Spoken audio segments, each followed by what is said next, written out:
இல்ல, இவங்களாம் ஏதோ பண்றாங்க. விஜய் கண்டிப்பா டிவோர்ஸ் ஒத்துக்கவே மாட்டாரு. அவருக்கு என் மேல கோவம் இருக்கும். ஆனா டிவோர்ஸ்லாம் எதுவா இருந்தாலும் சரி, விஜய் கிட்ட நேரடியா கேட்டுடலாம்.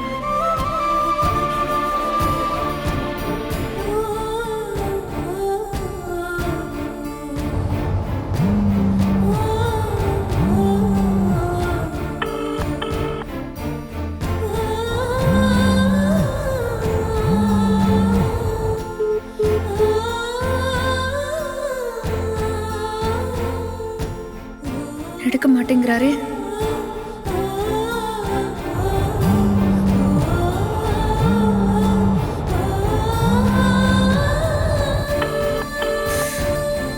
ஏன் போன் எடுக்க மாட்டேங்கிறாரு?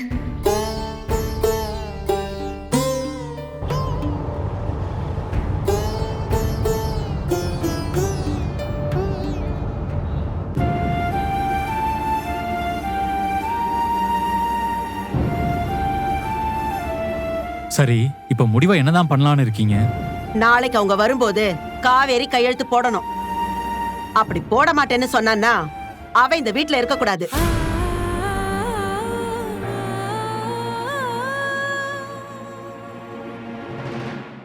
நான் தான் அவ வாழ்க்கையை என்னோட வீம்புக்காக கெடுத்துக்கிட்டு இருக்கேன்னு நீங்க எல்லாரும் கோவிச்சுக்கிட்டீங்க. அதான் உங்களையும் குமரன் தம்பியும் வச்சே தெளிவா பேசிடலாமேன்னு உங்களை வர சொன்னேன். விவாகரத்து பத்திரத்துல இவ கையெழுத்து போடலன்னா அந்த பையன் கூட வாழதான் இவளுக்கு விருப்பம்னு இவ ஒத்துக்கிறாள்ல. அப்போ கிளம்பி தாராளமா போட்டோம். ஆனா கையெழுத்தும் போட மாட்டேன், இந்த வீட்ல தான் இருப்பேன்னா அதுக்கு நான் இனி ஒத்துக்க மாட்டேன். அத்தை, அதான் உங்க பாட்டியும் சித்தியும் பிரச்சனை பண்ணிட்டு இருக்காங்கல்ல. இப்ப காவேரி அந்த வீட்டுக்கு போனா பிரச்சனை ஆகாதா? அதான் அந்த பையனை நம்புறாள்ல, அவரு பாத்துக்க மாட்டாரா? மா, நீ காவேரிக்கு ரொம்ப நெருக்கடி கொடுக்கற. எப்படியாவது அவளை கையெழுத்து போட வச்சிடணும்னு குறியா இருக்க. அது மட்டும் எனக்கு நல்லா தெரியுதுமா. நடக்கிற எல்லாத்தையும் பார்த்துட்டும் ஏன் மேலே குத்த சொல்றதுக்கு எப்படி மனசு வருது? இப்ப என்னடி, மானம் கெட்டு போய் அவங்க கால்ல விழுந்து என் பொண்ணை ஏத்துக்கோங்க, நீங்க சொன்ன மாதிரி நாங்க பணத்துக்கு ஆசைப்படுற கும்பல் தான்னு சொல்லணும். அதானே? விஜய் அப்படி சொல்லவே இல்லையா அத்தை? அவங்க வீட்டாளுங்க பேச்சு அப்படித்தானே இருக்கு.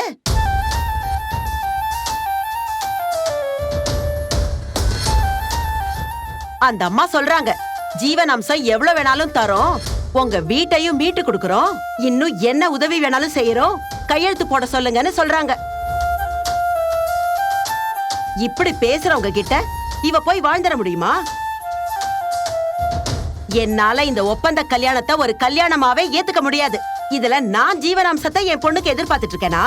அவங்க வீட்டாளுங்க இப்படி எல்லாம் கேவலமா நம்மள எடை போட்டு பேசுறப்போ எங்களுக்கு எதுவுமே வேணாம், எங்களை ஆள விட்டா போதும்னு விலகி வர யோசிக்க தானே மானரோஷம் இருக்கிறவங்களுக்கு தோணும்.